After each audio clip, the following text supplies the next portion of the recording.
بس گشت کا موضوع کیا ہے؟ گشت کا موضوع ہے ایمان والوں کو ایمان کے حلقوں پر جمع کرنا. یہ گشت کا موضوع ہے. یہ گشت کا موضوع ہے. ایمان والوں کو ایمان کے حلقوں پر جمع کرنا یہ گشت کا موضوع ہے. اس لیے کہ ہمیں ایک نہیں بلکہ بہت سے صحابہ کا یہ معمول ملتا ہے سیرت میں کہ وہ گشت کرتے تھے صحابہ پر ایمان کے حلقوں پر جمع کرنے کے لیے.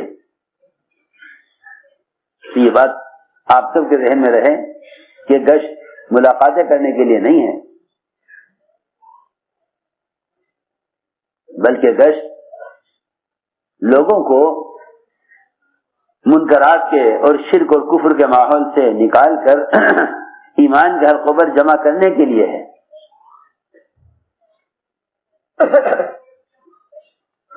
یہ گشت کا موضوع ہے کہ لوگوں کو دعوت دے کر اسی لیے امر معروف و نہی عن المنکر جو عین دعوت ہے اس فریضے کی ادائیگی کا میری بات توجہ سے سننی پڑے گی. اس فریضے کی ادائیگی کا اس کے علاوہ اور کوئی طریقہ نہیں ہے. امر معروف اور نہی عن المنکر اس فریضے کی ادائیگی کا اس کے علاوہ کوئی طریقہ نہیں کہ آپ لوگوں کو منکر کے ماحول سے نکال کر مسجد میں معروفات کے ماحول میں لے آئیں. یہ امر معروف اور نہی عن المنکر کی فریضے کو ادا کرنے کا عملی طریقہ ہے. بہت توجہ سے بات سنو. جو اہمیت ایمان کی ہے جو اہمیت ایمان کی ہے وہی اہمیت گشت کی ہے. جو اہمیت ایمان کی ہے وہی اہمیت گشت کی ہے. عجیب ہے اس زمانے کے لوگ جنہوں نے کہا بھائی گشت کرنا کوئی ضروری نہیں ہے ایک مباح یا مستحب چیز ہے کر لو تو ٹھیک ہے نہ کرو تو کوئی بات نہیں. اللہ اکبر. جس ایمان کا سیکھنا فرض ہے اس ایمان کو میں کمال پیدا کرنے کے لیے گشت کرنے کو ایمان کی طرح اہمیت کیوں نہیں دیتے؟ ایمان کی طرح اہمیت کیوں نہیں دیتے؟ ہم نے عرض کیا کہ ایمان کی میں کمال پیدا کرنے کے لیے امر معروف و نہی عن المنکر یہ ایمان کی تکمیل کے لیے بنیادی سبب ہے. قرآن نے تو اسے کھول کر کہہ دیا کہ تم ایمان میں کمال پیدا جب کر سکتے ہو جب تم دوسروں کو بھلائی کا حکم کرو اور دوسروں کو برائی سے روکو. سنو، لوگوں نے امر معروف و نہی عن المنکر کے فریضے کو ادا کرنے کے لیے رواجی طریقے اختیار کر لیے ہیں. ہماری بات توجہ چاہتی ہے بہت. ان رواجی طریقوں نے صحابہ کرام کے اور خود محمد صلی اللہ علیہ وسلم کے طریقوں کو ختم کر دیا اور رواجی طریقوں کو ساری قوت اس وقت مسلمان کی وہ رواجی طریقوں پر خرچ ہو رہی ہے یہ سوچ کر کہ اس زمانے کا طریقہ وہ تھا اس زمانے کا طریقہ یہ ہے. ہم عرض کرنا چاہتے ہیں کہ جب تک امر معروف و نہی عن المنکر کو صحابہ کرام کے طریقے پر نہیں لاؤ گے ایمان میں کمال پیدا نہیں ہوگا. کیونکہ یہی لکھا ہے علماء نے بلکہ امام المحدثین ابو ہریرہ رضی اللہ فرماتے ہیں کہ ایمان کی تکمیل کے لیے یہ ضروری ہے کہ تم لوگوں کو منکر کے ماحول سے نکال کر معروفات کے ماحول میں لاتے ہو. یہی لکھا علماء نے کہ دوسروں کو دعوت دے کر منکر کے ماحول سے نکال کر معروفات کے ماحول میں لانا یہ اپنے ایمان کی تکمیل کا سبب ہے. تو میرے دوستو عزیزو بنیادی بات یہ ہوئی کہ ایمان کو میں کمال پیدا کرنے سے صرف منافق ہی غافل ہو سکتا ہے. ایمان میں کمال پیدا کرنے سے صرف منافقی غافل ہو سکتا ہے، منافقی مستغنی ایمان سے ہو سکتا ہے، ورنہ مومن تو ہر آن ہر گھڑی ایمان کا طالب ہے۔ ایک نہیں بلکہ متعدد صحابہ سے یہ بات ثابت ہے، جب ایمان کی تکمیل کے لیے گشت کرتے اور صحابہ سے ملاقاتیں کرتے اور ہاتھ پکڑتے اور خوشامد کرتے کہ تھوڑی دیر کے لیے مسجد میں آ جاؤ، اپنے رب پر ایمان لائیں گے۔ اسی بات معلوم ہو گئی کہ ایمان کی تجدید اور ایمان کی تکمیل کا اصل سبب یہ ہے، ایمان کی تجدید اور ایمان کی تکمیل کا اصل سبب یہ ہے۔ اس لیے حضور اکرم صلی اللہ علیہ وسلم نے تربیت اور تعلیم کے لیے اس امت کو اعمال مسیح سے جوڑا تھا، کیونکہ جتنا وقت مسلمان کا مسجد سے باہر کی شکلوں میں گزرے گا اتنا اللہ کے غیر سے ہونے کا یقین پیدا ہوگا۔ اللہ کے غیر سے ہونے کا یقین اس لیے پیدا ہوتا ہے کہ مسلمان کا اکثر وقت مشاہدات، تجربات اور دنیا کے اسباب کے ماحول میں گزرتا ہے۔ حضور اکرم صلی اللہ علیہ وسلم کا طریقہ تربیت یہی ہے، آپ کا طریقہ تربیت یہی ہے کہ آپ صلی اللہ علیہ وسلم ایسے لوگوں کو خاص طور پر جو اسلام سے وحشت کرتے تھے یا فرائض سے انکار کرتے تھے یا کسی گناہ کے عادی ہوتے تھے، آپ ان کو مسجد کے ماحول میں رکھا کرتے تھے تاکہ یہاں رہنے سے ان کی تربیت ہو۔ اس لیے بات ذہن میں رہے کہ اعمال مسجد کے علاوہ اور کوئی ذریعہ ہدایت کا حاصل کرنے کا نہیں ہے، اعمال مسجد کے علاوہ اور کوئی طریقہ اور کوئی ذریعہ ہدایت کا حاصل کرنے کا نہیں ہے۔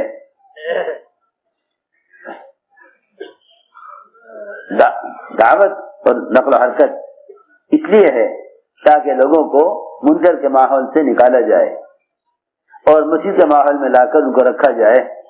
گشت اصل اسی مقصد کے لیے ہے۔ جیسا کہ ملفوظ ہے کہ کان میں بات ڈالنا تبلیغ نہیں ہے، دل میں اتارنا تبلیغ ہے، اور دل میں اترنے کی جگہ مسجد کے سوا اور کوئی نہیں ہے۔ دل میں بات کرنے کی جگہ مسجد کے سوا کوئی نہیں ہے۔ کتنا بھی امت میں دین سے اعراض ہو اور کتنا بھی دین سے ضد ہو، لیکن مسجد کا ماحول سخت سے سخت دل کو نرم کر دے گا ہدایت کے لیے۔ آپ دیکھیں جب طفیل بن عمرو دوسی رضی اللہ تعالیٰ عنہ آپ کی بات سننا نہیں چاہتے تھے، خوف بھی تھا اور آپ کی بات سے نفرت بھی تھی، آپ کی بات سے نفرت بھی تھی اور آپ کی بات سے خوف بھی تھا۔ جب قریش نے ان کو ڈرایا تو انہوں نے اپنے کانوں میں روئی ٹھوس لی کہ کوئی بات سننا نہیں چاہتا۔ خود فرماتے ہیں آپ کی بات سے نفرت بھی تھی، آپ کی بات سے خوف بھی تھا۔ کان بند کر کے جیسے مشین میں قدم رکھا، فرماتے ہیں کان تو میں نے بند کیے تھے آپ کی بات کے سننے سے، مگر دل نے اندر سے یہ کہا کہ ہمیں ان کی بات سننی چاہیے۔ میں یہ بات اس لیے دوہرا رہا ہوں کہ ابھی تک گشت کرنے والوں میں مسجد کے ماحول میں لانے کے لیے گشت کرنا نہیں ہے۔ ابھی گشت کرنے والوں نے گشت کا موضوع لوگوں کو منکر کے ماحول سے نکالنے کے ارادے سے گشت نہیں کیا، ابھی تو گشت ملاقات کے لیے ہو رہا ہے۔ حالانکہ جس جوہد پر ہدایت کا وعدہ ہے، حدیث میں مسیح کی طرف چل کر آنے کو ہی جہاد کہا ہے۔ اس زمانے کے لوگ سمجھتے ہیں بس قتال کرنا ہی جہاد ہے، یہاں مسیح کی طرف قدم اٹھانا جہاد میں سے ہے۔ ہم نے عرض کیا کہ مسجد اصل تربیت کی اور دلوں کے پلٹنے کی جگہ تھی۔ حضور اکرم صلی اللہ علیہ وسلم کا معمول تھا یہ کہ آپ فرائض سے انکار کرنے والے، گناہ کرنے والے یا اسلام سے انکار کرنے والے، ان کو آپ مسجد کے ماحول میں رکھا کرتے تھے تاکہ اس ماحول سے تربیت ہو، اس ماحول سے تربیت ہو، تاکہ اس ماحول سے تربیت ہو۔ وقت ثقیف نے اسلام قبول کر لیا لیکن فرائض سے انکار کیا کہ فرائض پر عمل نہیں کریں گے۔ حضور اکرم صلی اللہ علیہ وسلم نے ان کو مسجد میں رکھا اور فرمایا ان کے لیے خیمہ لگاؤ مسجد میں، اور یہ فرمایا صحابہ سے کہ اعمال مسجد کی خاصیت ہے کہ یہ اعمال مسجد ان کے دلوں کو اسلام کے لیے نرم کر دیں گے۔ ابھی کام کرنے والوں کو اس پر یقین نہیں کہ مسجد کے اعمال ہی صرف ہدایت اور تربیت کا سبب ہیں۔ یہی وجہ ہے کہ لوگ دین کی باتوں کو ٹیپ کر کر کے پھیلانے کو دین کی خدمت اور دین کی اشاعت کا ذریعہ سمجھتے ہیں۔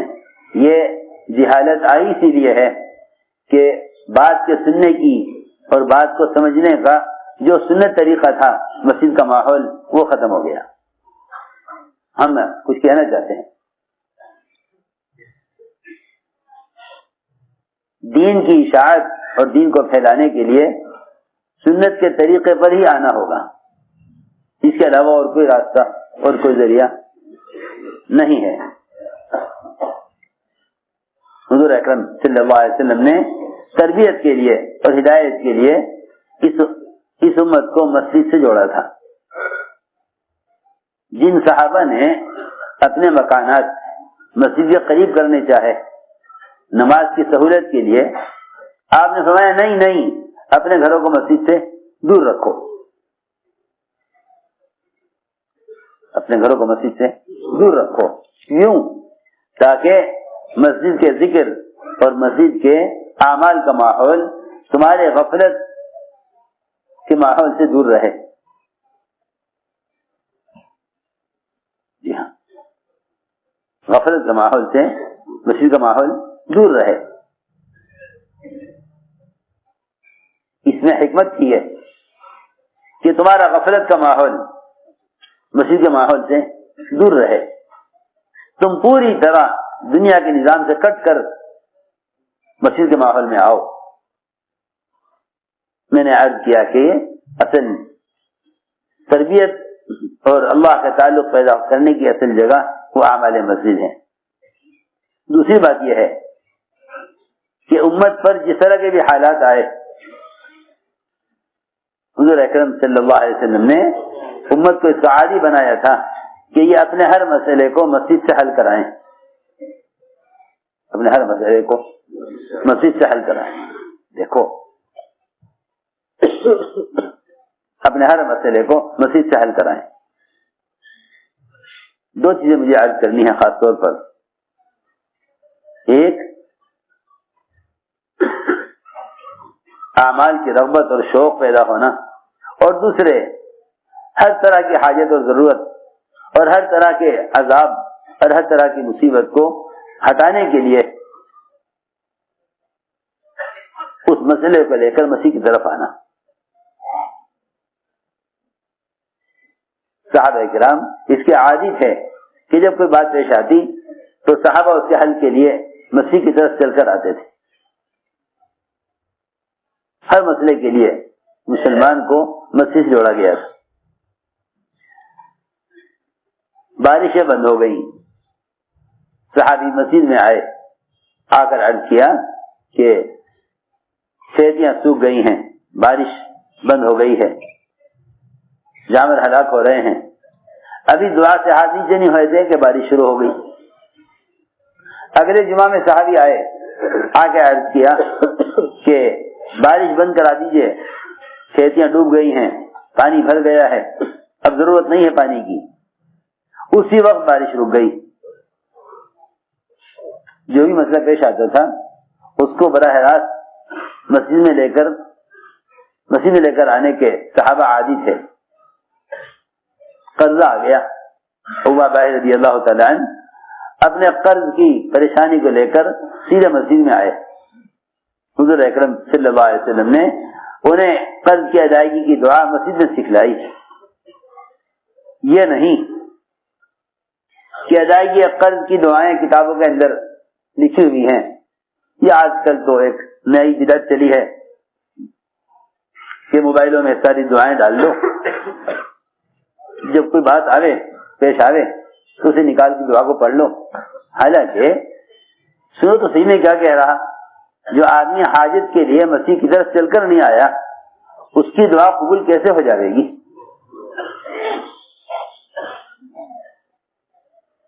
دعا قبول اس پر نہیں ہوگی کہ آپ کہیں دعا پڑھ لیں.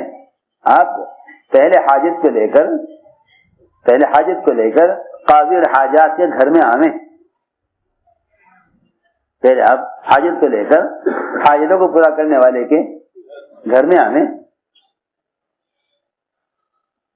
ارے بس یہ تو نہیں کہ جہاں ہو وہاں دعا پڑھ لو. میں کچھ کہنا چاہتا ہوں, دعا پڑھنے کی چیز نہیں ہے, دعا مانگنے کی چیز ہے.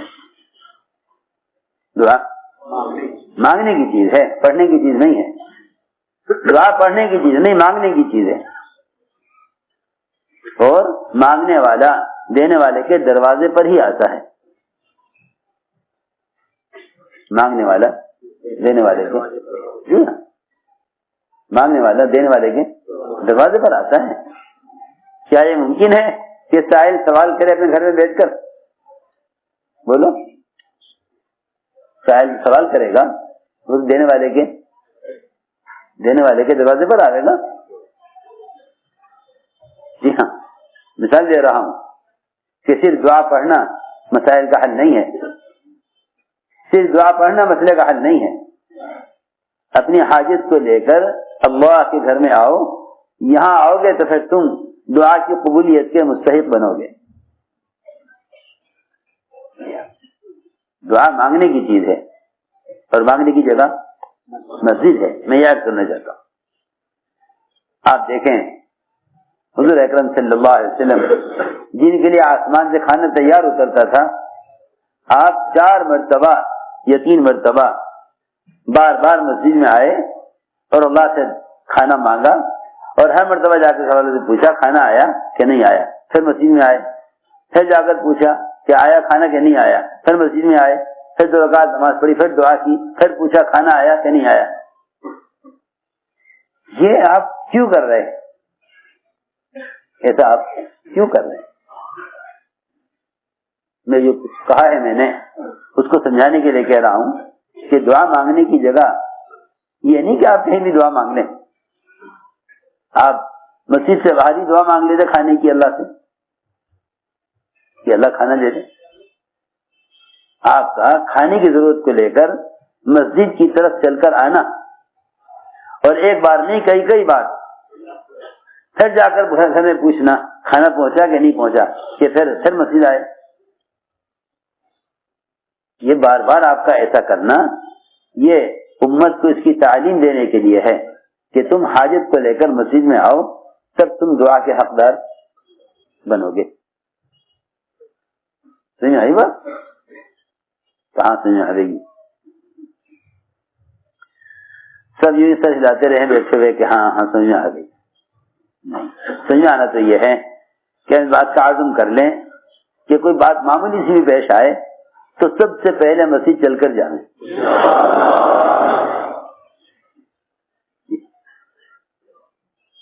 کیونکہ میں نے عرض کیا نا کہ دعائیں ساری مسنون ہیں, لیکن آپ دیکھیں گے کتنے موقع ایسے ہیں کہ آپ اور آپ کے صحابہ نے حاجت کو لا کر مسجد میں پیش کیا.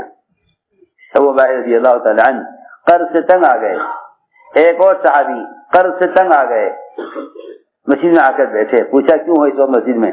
عرض کیا کہ قرض سے تنگ آ گیا ہوں. فرمایا کہ پھل توڑ لیا باغ کا؟ کہ جی ہاں. فرمایا جاؤ اپنے جتنے تمہارے قرض خواہ ہیں سب کو بلا لو. اعلان کر دیا جس کا ہمارے ذمہ حق ہے وہ آ جائے. صحابی فرماتے ہیں مجھ پر اتنا قرضہ تھا کہ اگر میں سال ہر سال کی باغ کی آمدنی قرض میں دیتا رہتا, اپنے گھر ایک کھجور بھی لے کر نہ جاتا تو میرا قرضہ ادا ہونے والا نہیں تھا.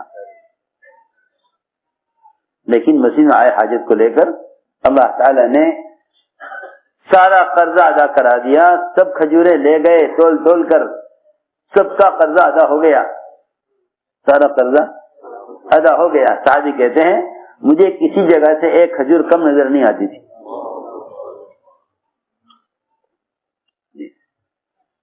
تو اصل بات یہ ہے کہ دعا مانگنے کی چیز ہے اور مانگنے کی جگہ مسجد ہے۔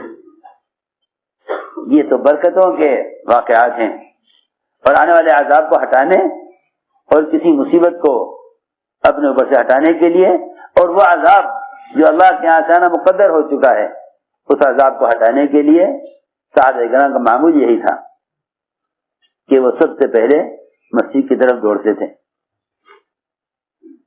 آگ نکلی مدینہ منورہ میں جو سارے مدینے کو جلا کر خاک کر دیتی۔ جیسے ہی خبر ملی عمر رضی اللہ تعالیٰ عنہ کو کہ آگ نکلی ہے پہاڑ سے جس نے مدینے کو گھیر لیا ہے، عمر رضی اللہ تعالیٰ عنہ سیدھے مسیح کی طرف گئے، سیدھے مسیح، وہاں ذمہ داری نماز پڑھ رہے تھے۔ فرمایا تمیم جاؤ اس آگ کو پہاڑ میں داخل کر کے آؤ۔ حالانکہ تمیم داری رضی اللہ تعالیٰ عنہ کوئی بہت پرانے ہجرت سے پہلے کے مسلمان نہیں ہیں، سن 9 ہجری کے مسلمان ہیں، سن 9 ہجری کے مسلمان، یعنی حضور اکرم صلی اللہ علیہ وسلم کے نبوت اور آپ کی حیات کے صرف آخر میں ایمان لانے والے ہیں۔ یہ بتلانے کے لیے امت کو کہ ایک نیا سے نیا مسلمان بھی اس عذاب کا مقابلہ کر سکتا ہے۔ میں جاؤ اس آگ کو پہاڑ میں داخل کر کے آؤ۔ سن 9 ہجری کا مسلمان آگ کو سمیٹ کر لے گیا، پہاڑ کے اندر داخل کر کے آیا۔ میں نے عرض کیا کہ حضرت فرماتے تھے کہ جب امت اپنے مسائل کو لے کر مسجد آتی تھی تو اللہ رب العزت سارے کائنات کے نظام کو ان کی چاہت کے مطابق چلاتے تھے۔ اب جب امت مسائل حکام کے قبضے میں اور اغیار کے قبضے میں سمجھیں گے تو سب سے پہلے تو اللہ کے غیر سے امید کرنے والے کے دل سے اللہ کی ذات سے ہونے کی امید ختم کر دی جاتی ہے، کیونکہ اللہ کی ذات سے امید، اس کے غیر سے امید، یہ دو امیدیں مومن کے دل میں جمع نہیں ہو سکتی، یہ دو امیدیں مومن کے دل میں جمع نہیں ہو سکتی۔ میں نے عرض کیا کہ جتنا بھی نظام کائنات کا ہے، ہواؤں کا، دریاؤں کا، چاند اور سورج اور ستاروں کا، اس سے نیچے اتر کر جتنے بھی مادی اسباب ہیں، ان سب کو اپنی مرضی کے مطابق چلانا، اس کا تعلق صرف مسجد سے ہے۔ عمر رضی اللہ تعالیٰ نے دریائے نیل کو خط لکھا تھا، دریائے نیل کو خط لکھا تھا، جیسے کسی تابع دار غلام کو خط لکھا جاتا ہے، اس طرح دریائے نیل کو خط لکھا تھا کہ اپنی عادت ختم کر، اگر تیرا بہنا اپنی مرضی سے ہے تو ایک قطرہ بہ کر دکھلا، اور اگر تیرا بہنا اللہ کے حکم سے ہے تو عمر تجھ سے کہتا ہے کہ اپنی عادت ختم کر، ورنہ جوان لڑکی کو مزین کر کے اس دریا کے اندر ڈالا جاتا تھا، پھر اس دریا کا پانی اوپر آتا تھا۔ جیسے ہی پرچہ ڈالا گیا ہے عمر کا دریا میں، وہ دریا کا پانی 70 ہاتھ اوپر آ گیا۔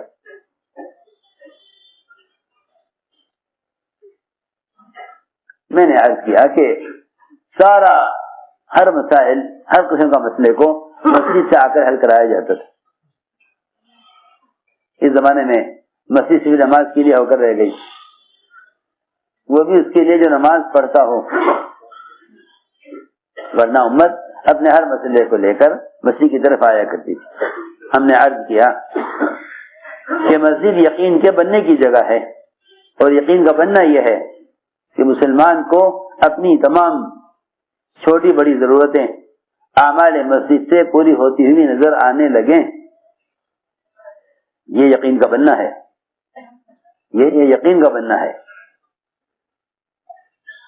یہ یقین کا بننا ہے کہ مسلمان اپنی ہر چھوٹی بڑی حاجت، یہاں تک حدیث میں آتا ہے کہ جو عذاب اللہ کے یہاں سے آنا مقدر ہو چکا ہوتا ہے وہ مسجد کو آباد کرنے والے کی وجہ سے ہٹا دیا جاتا ہے، وہ مسجد کو آباد کرنے والے کی وجہ سے ہٹا دیا جاتا ہے۔ جو عذاب مقدر ہو چکا اللہ کے یہاں سے آنا وہ ہٹا دیا جاتا ہے صرف ان لوگوں کی وجہ سے جو مسجدوں کو اعمال سے آباد رکھتے ہیں۔ اور تمہیں تمہاری تجارتوں میں اور تمہاری زراعتوں میں اور تمہاری ملازمتوں میں جو رزق تمہیں دیا جاتا ہے وہ رزق تمہیں ان اسباب کی وجہ سے نہیں دیا جاتا، سمجھے نہیں؟ وہ رزق تمہیں ان اسباب کی وجہ سے نہیں دیا جاتا، بلکہ وہ رزق جو تمہیں دیا جاتا ہے وہ مسجد کو وقت دینے کی وجہ سے دیا جاتا ہے۔ سنو تو صحیح میری بات، ورنہ اگر مسجد کو وقت نہ دو، اگر مسجد کو وقت نہ دو، پھر تمہارے کمائی کے اسباب میں اور غیروں کے کمائی کے اسباب میں کیا فرق رہ گیا؟ میں کچھ کہنا چاہتا ہوں، تاجر سمجھتا ہے اللہ تجارت کے ذریعے دے رہے ہیں، زمیندار سمجھتا ہے اللہ زمینداری کے ذریعے سے دے رہے ہیں، حالانکہ آپ دیکھیں گے کہ صحابہ کرام اس بات کا یقین رکھتے تھے کہ اللہ نے جو کچھ ہمیں دیا ہے وہ ان اعمال کی وجہ سے دیا ہے جن اعمال میں ہم لگے ہوئے ہیں۔ آپ سوچئے علی رضی اللہ تعالیٰ عنہ نے تجارت کی، 6 درہم فقیر کو دیے، 6 درہم فقیر کو دیے، پھر اونٹ والے کے ساتھ تجارت کی، اونٹ خریدا 140 درہم کا اور بیچا 200 درہم میں، 60 درہم جب گھر لے کر گئے تو جاتے ہی یہ کہا کہ یہ وہ وعدہ ہے جو اللہ نے ہم سے اپنے نبی کی زبان پر کیا تھا۔ یہ ذکر نہیں کیا کہ ہم نے یوں خریدا یوں بیچا، نہیں، بلکہ یہ کہا کر کہ یہ وہ وعدہ ہے جو اللہ نے ہم سے نبی کی زبان پر کیا تھا۔ ایک صحابی حضور اکرم صلی اللہ علیہ وسلم کے پاس رہا کرتے تھے، ایک صحابی آپ کے پاس رہا کرتے تھے، حدیث سننا، علم کے حلقوں میں رہنا۔ اس کا بھائی دکان دیکھتا تھا، اس نے آ کر کہا بھائی نے کہ یا رسول اللہ میں اکیلا دکان پر بیٹھتا ہوں اور یہ دوسرا بھائی میرا یہ آپ کے پاس بیٹھا رہتا ہے، دکان کو وقت نہیں دیتا، دکان کو وقت نہیں دیتا، بس سبزیوں میں لگا رہتا ہے، میں اکیلا کماتا ہوں اور اسے بھی کھلاتا ہوں اور یہ دکان پر بیٹھتا نہیں، آپ کے پاس بیٹھا رہتا ہے۔ آپ نے یہ نہ فرمایا کہ بھائی تم بھی جا کے تجارت کرو، یا اکیلا کما رہا؟ آپ نے فرمایا کہ حقیقت یہ ہے کہ تجھے دکان میں جو رزق مل رہا ہے وہ اس کی وجہ سے مل رہا ہے جو میرے پاس رہتا ہے۔ صحیح حدیث ہے۔ اس نے یہ نہیں کہا کہ یہ کما رہا ہے اس کو رزق مل رہا ہے، بلکہ کمانے والے سے کہا کہ جو رزق مل رہا ہے وہ تیرے دکان میں بیٹھنے سے نہیں مل رہا، وہ تیرے استادی کی وجہ سے